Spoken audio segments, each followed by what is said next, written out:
Porn site চলে, সবগুলোর মধ্যে এই সার্চ সবচাইতে ট্রেন্ডিং এ ছিল, সবচাইতে বেশি এই কিওয়ার্ড লিখে সার্চ করেছে কিভাবে আসিফাকে রেপ করা হয়েছে।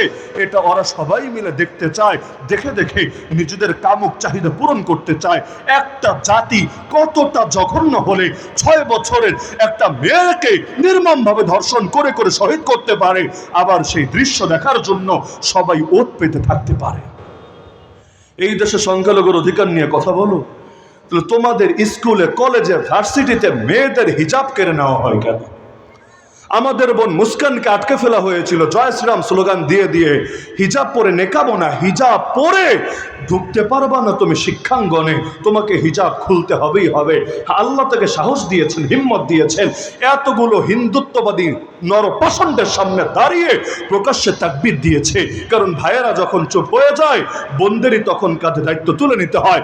প্রকাশ্যে এতগুলো হিন্দুর সামনে, যদিও জানে না তার পরিণতি কি হবে, প্রকাশ্যে বলেছে আল্লাহু আকবার, আল্লাহু আকবার, আল্লাহু আকবার। কারণ তুমি শুধু জয় শ্রীরামের স্লোগান দিবা, রামের নামে স্লোগান দিবা, আর আমার ধর্মীয় অধিকার কেড়ে নিবা, হতে পারে না। আল্লাহু আকবার, আল্লাহ বড়, আল্লাহর জন্যই সপেছিয়ে যান। সুতরাং আল্লাহ যতক্ষণ আমার সাথে আছে, আমি বাতিলের সামনে মাথা নত করতে পারি না। এই সংখ্যালঘু খেলা বন্ধ করেন। কিসের সংখ্যালঘু? যদি বাঙালি মানে বাংলা ভাষার ভিত্তিতে জাতীয়তার কথা বলেন, তাহলে হিন্দু যেই ভাষায় কথা বলে আমিও সেই ভাষায় কথা বলি। ওদের মুখের ভাষাও বাংলা, আমাদের মুখের ভাষাও বাংলা, তাহলে জাতি আলাদা হবে কেন? এরপর গুরুকে, সংখ্যা গরিষ্ঠকে আর সংখ্যা লঘুকে ওই আলাপ আসবে কেন? বরঞ্চ যারা পাহাড়ি আছে, বাংলা পারে না, আছে না অনেক পাহাড়ি, বাংলা পারে না, ওদেরকে সংখ্যালঘু বলা যেতে পারে। যারা মোট নাগরিকের 10% হবে না, আরো কম, ওদেরকে সংখ্যালঘু বলা যেতে পারে। কিন্তু তোমরা সংখ্যালঘু হবো কোন দুঃখে? মাথায় গেঁথে রাখবেন, যদি দেখেন বাংলাদেশে কেউ এই হিন্দু খ্রিস্টান বৌদ্ধকে সংখ্যালঘু বলে, আগে ওকে জিজ্ঞাসা করবেন তুই ইসলামী জাতীয়তা মেনে নিলি কিনা, বাংলাদেশকে ইসলামী রাষ্ট্র মানলি কিনা, আগে এটা বল। যদি বলিস হ্যাঁ বাংলাদেশ ইসলামী রাষ্ট্র, অবশ্যই তারা সংখ্যালঘু, তাদের অধিকার আমাদের কাঁধে বর্তাবে, আমরা জান দিয়ে হলেও তাদের নিরাপত্তা দিব। দিয়েছি বটে, 5ই আগস্টের পর ওদের মন্দির পাহারা কে দিয়েছে? কি দেই নাই? আমরা দেই নাই। কিসের জন্য দিয়েছি? এজন্যই তো দিয়েছি, যাতে করে ওরা নিরাপদে থাকতে পারে এবং ওরা বাংলাদেশি হতে পারে, বাংলাদেশে বসে হিন্দুত্ববাদের দালাল না হয়ে বসে নিজের অজান্তে। কারণ ওদেরকে তো ওদের পরিচয় নিতে দেওয়া হচ্ছে না, তাহলে কিসের সংখ্যালঘু? পুরো ভুয়া। একদিকে বলবে দেশটা ইসলামী না, আর আরেকদিকে বলবে ওরা সংখ্যালঘু কেন? এই দেশে তো এখনো ইসলামী জাতীয়তা, আমার পয়েন্ট বুঝতে পারছেন তো সবাই আশা করি। এই দেশ যেহেতু এখন ইসলামী রাষ্ট্র না, এই দেশে যেহেতু এখন অফিসিয়াল ইসলামী জাতীয়তার কথা বলা হয় না, একদল বলে বাংলাদেশি জাতীয়তার কথা, আর একদল বলে বাঙালি জাতীয়তার কথা, মুসলিম জাতীয়তা, ইসলামী জাতীয়তার কথা যেহেতু কেউ বলে না, সুতরাং যতদিন বলবে না ততদিন এদেরকেও সংখ্যালঘু বলে আলাদা ফ্যাসিলিটিস দেওয়া যাবে না। এই সংখ্যালঘু যতদিন এই নাম দূর না করবেন, ততদিন পর্যন্ত এই দাঙ্গা বন্ধ করতে পারবেন না। সব দাঙ্গা বন্ধ, সব দাঙ্গা বন্ধ। কেন? সেও যা, আমিও তা। আমি মায়ের খেলে যেমন এটা আমার ধর্মের নামে চালানো হয় না, ওর উপরও যদি কোনো অপরাধের কারণে জুলুম হয়, অপরাধের কারণে জুলুম হয়, এটাকে ওর ধর্মের দিকে নিসবত করা যাবে না। চিন্ময়কে গ্রেফতার করা হয়েছে, তাতে কি চালিয়ে দিচ্ছে হিন্দুস্তানি মিডিয়াগুলো, হ্যাঁ এই দেশে নাকি সংখ্যালঘু নির্যাতন হচ্ছে। অদ্ভুত ব্যাপার। তাহলে এই দেশে সংখ্যালঘু নির্যাতন যদি চিন্ময়ের উপর নির্যাতন করলে হয়, তাহলে সংখ্যাগরিষ্ঠ নির্যাতন বহুকাল ধরে চলছে। নারী নির্যাতন আইনের বিরুদ্ধে অনেক পুরুষরা দেখে আন্দোলনে নেমেছে। কেন? পুরুষ নির্যাতন আইন বানাতে হবে। নারী নির্যাতন আইনের কারণে অনেক পুরুষ নাকি ভিকটিম হচ্ছে। এজন্য আমি সবাইকে সতর্ক করছি, সংখ্যাগরিষ্ঠ আর সংখ্যালঘু এই দুটো শব্দ মুছে ফেলেন বাংলাদেশ থেকে, যাতে করে এই শব্দ দিয়ে আলাদা করা না যায়, এই শব্দ দিয়ে এক্সট্রা ফ্যাসিলিটিস না নেয়, এই শব্দ দিয়ে যাতে আমাদের বিরুদ্ধে হিন্দুস্তানের যুদ্ধ করার পথ খোলা না যায়। রাস্তাই বন্ধ। ওই খন্দকের যুদ্ধের সময় আল্লাহ নবী কি করলেন? বিশাল গর্ত বানিয়ে দিন, বিশাল পরীক্ষা। সালমান ফারসি রাদিয়াল্লাহু আনহুর পরামর্শে যে আসো তোমার বিশাল বাহিনী নিয়ে, কেমনে ঢুকবা দেখো, ঢুকতে পারো কিনা। আহজাব বলা হয়, সম্মিলিত বাহিনী নিয়ে এসেছিল ওরা মদিনায় ঢুকবে বলে, ঢুকতেই পারে নাই। এত বিশাল বিশাল গর্ত বানিয়েছে, পাড়ি দিবে কিভাবে? আর যদি একাকে রশি দিয়ে কেউ নামে, ওদেরকে দমন করার জন্য তীরন্দাজ বাহিনী রেডি আছে। তা আমরাও রাস্তা বন্ধ করে দেব ইনশাআল্লাহ। পারবা না এই জাতির স্বাধীনতায় হাত দিতে। দ্বিতীয় বিষয় হলো, আমি বাংলাদেশে নাস্তিকতা নিয়ে অত বেশি টেনশন করি না। কেন জানেন? আমি দৃঢ়ভাবে বিশ্বাস করি এই দেশে নাস্তিকতা জিন্দেগিতে সফল হবে না। এই মাটির পরতে পরতে ধর্ম মিশে আছে। এই জাতি যতই বেআমল হোক, বেআমল বোঝেন, ঠিক মতো নামাজও পড়ে না, রোজাও রাখে না, কিন্তু তাদের রক্তের সাথে ধর্মের প্রতি এক টান, এক প্রেম, এক মহাব্বত মিশে আছে। আমরা যখন রক্ত দেওয়ার জন্য ডাক দেই, খালি যে হুজুররা আর মাদ্রাসার ছাত্ররা নেমে আসে তা না, আমাদের এই আপমর জনসাধারণও নেমে আসে। শুধু নেমেই আসে না, শহীদানের তালিকা যখন দেখবেন খালি হুজুররাই শহীদ হয় না, আমাদের এই আপমর জনসাধারণ, আমাদের এই ভাইগুলো শহীদ হয় আলহামদুলিল্লাহ। তার মানে কি, ব্যক্তিগত আমলের ত্রুটি থাকতে পারে, কিন্তু ইসলামের জন্য জান দেওয়ার হিম্মত এবং মানসিকতা এই জাতির এখনো আছে।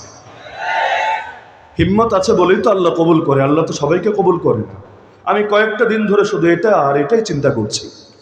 আমাদের ভাই এক অ্যাডভোকেট, সরকারি এপিপি, এই শহীদ সাইফুল ইসলাম আলিফ, আল্লাহর বান্দা কি যে নেক আমল করেছিল আল্লাহ ভালো জানে।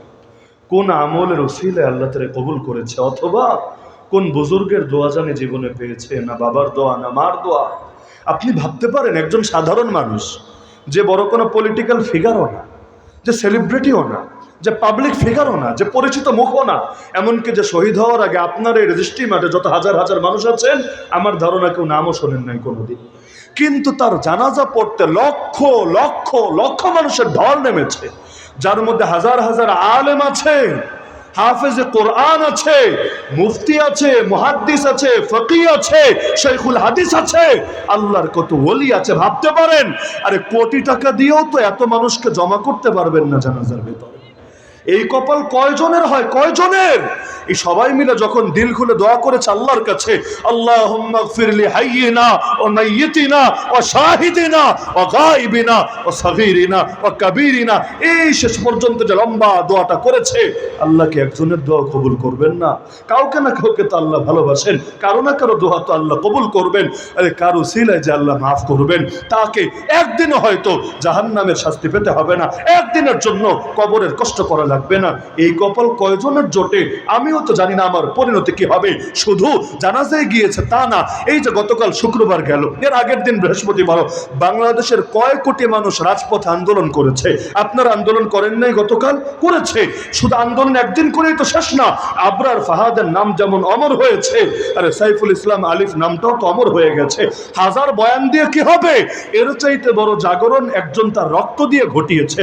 হাজার বয়ানও এই জাগরণ হতো না, মানুষ এর সামনে এদের মুখোশ উন্মোচিত হতো না। আল্লাহর বান্দা রক্ত দিয়ে পুরো জাতির ভাগ্যের মোড় ঘুরিয়ে দিয়েছে। যেন তো না ব্যাপার না, এই কপাল সবার হয় না। শাহাদাত মানে হলো আল্লাহর কাছে জান বিক্রি করে দেওয়া। আল্লাহ তাআলা আপনার এই জান কিনবেন পণ্য হিসাবে, মূল্য দিবেন নগদে নগদে। মূল্যের নাম জান্নাত।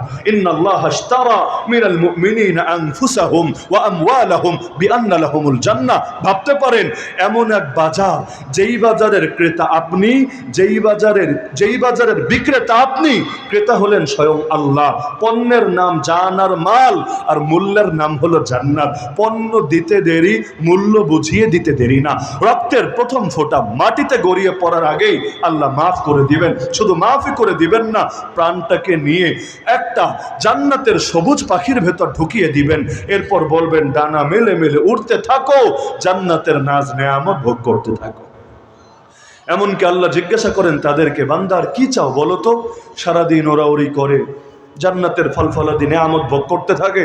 সন্ধ্যাবেলায় আরশের নিচে ঝুলন্ত অনেক দীপাধার আছে, কানাদিলু মুআল্লাকা বিল আরশ, সেই দীপাধারে এসে আশ্রয় নেয়, রহমানের উদ্দেশ্যে সেজদায় লুটিয়ে পড়ে। রহমান জিজ্ঞাসা করেন, বান্দা কি চাইবা বলো তো? বলে, আল্লাহ কি আর চাইবো, যা চেয়েছি তা তো দিয়েছো, যা কোনোদিন কল্পনাও করি নাই তাও তো দিয়ে রেখেছো। আল্লাহ বলবেন, জানিস না আমি চাইলেই খুশি, না চাইলেই নারাজ, চাইতে হবে। তখন বলে, আল্লাহ আরেকটা বার পাঠিয়ে দাও না দুনিয়ার বুকে, আর একবার শাহাদাতের মজা নিয়ে আসি। আরে শাহাদাতের মধ্যে কি মধু আছে! জান্নাতি জান্নাতে গেলেও জান্নাত ছেড়ে আসতে চায় শাহাদাতের লোভে, শাহাদাতের টানে। একবার কেউ জান্নাতে গেলে ভুলেও দ্বিতীয়বার ফিরে আসতে চাইবে না। দুনিয়ায় যদি অফার দেওয়া হয় তোমার জন্য গোটা জমিনের মালিকানা দিয়ে দেওয়া হবে, তবুও চাইবে না কেউ দুনিয়াতে আসতে। আল্লাহ বহু কষ্ট করে এসেছি জান্নাতে, এই ঝামেলায় আর যেতে রাজি না, নফস বড় ডিস্টার্ব করে, শয়তান বড় ঝামেলা করে, আর পারবো না দুনিয়ায় যেতে। তো শহীদ বলবে, আল্লাহ অন্তত 10টা বার পাঠিয়ে দাও দুনিয়াতে, শাহাদাতের মজা নিয়ে আসবো বলে। আরে কি আছে শাহাদাতে, যার জন্য জান্নাতি হুরের আলিঙ্গন ছেড়ে চলে আসতে চায়, গেলমান থাকবে তার খেদমতে নিয়োজিত, সেটা ছেড়ে আসতে চায়, সালসাবিল জানজাবিল শারাবান তাহুরা। আরে যেই জান্নাতে সব আছে, যেই জান্নাতে নবীজি সোহবত আছে, রবের দিদারও আছে, তবুও চায় আরেকবার মজা নিয়ে যাবে, মর্যাদা তার আরো বাড়বে বলে। এমনকি শুধু দুনিয়ার সাধারণ শহীদ চাইবে তা না, আল্লাহ নবী দুনিয়াতে বসে চেয়েছেন। সহিহ মুসলিমে হাদিস আছে, লাওয়াদিতু আন আগজুয়া ফি সাবিলিল্লাহ ফাউকতাল সুম্মা আগজুয়া ফাউকতাল সুম্মা আগজুয়া ফাউকতাল। আল্লাহ আমার ইচ্ছা হয় তোমার রাস্তায় জিহাদ করব, এরপর শহীদ হব, আবার জিহাদ করব, আবার শহীদ হব, আবার জিহাদ করব, আবার শহীদ হব। কি আছে শাহাদাতে? আরে সাহাবী আনাস বিন নজর শহীদ হচ্ছেন, এক হাত দিয়ে রক্ত মুছছেন আর জবান দিয়ে চিৎকার করে বলছেন আল্লাহকে, ফুজতু ওয়ারাব্বিল কাবা, কাবার রবের কসম জীবন আমার কামিয়াব হয়েছে। আরে কি আছে শাহাদাতের ভেতরে? এক সাহাবী, তাকে এবার ফেলে দেওয়া হবে ড্যাগের ভেতরে, এমন ড্যাগ যেই ড্যাগের ভেতরে তেল, গরম তেল টকবক করছে, তাকে ফেলতে দেরি হবে, মরতে দেরি হবে না, তার আগে তার 2 জন সাথীকে ইতিমধ্যে ফেলে শহীদ করে দেওয়া হয়েছে। এখন জালেম বাদশাহ জল্লাদ দিয়ে পাঠিয়েছে, তাকে ফেলা হবে গরম তেলের ভেতরে। তেলের সামনে গিয়ে দাঁড়িয়ে এবার কাঁদছে, চোখ থেকে পানি ঝরিয়ে পড়ছে। বাদশা তো অবাক, এত মারলাম, এত জুলুম করলাম, তবুও তুই খ্রিস্টান হলি না, এত লোভ দেখালাম, তবুও তোকে ধর্ম পাল্টানো গেল না, এবার মৃত্যুর ভয়ে কাঁদছিস, থাক, কান্নাকাটির দরকার নাই, যে অফার দিয়েছিলাম তা বলবৎ আছে। সেই সাহাবী শুনে ঈমানের বলে বলিয়ান হয়ে গর্জন দিলেন, আরে নরধম, মুসলমান মৃত্যুর ভয়ে কাঁদে না রে, আমি তো কাঁদছি এ চিন্তার কারণে একটা মাত্র প্রাণ আল্লাহর রাহে কোরবান করতে পারছি, এই উসিলে আল্লাহকে আমারে মাফ করবে।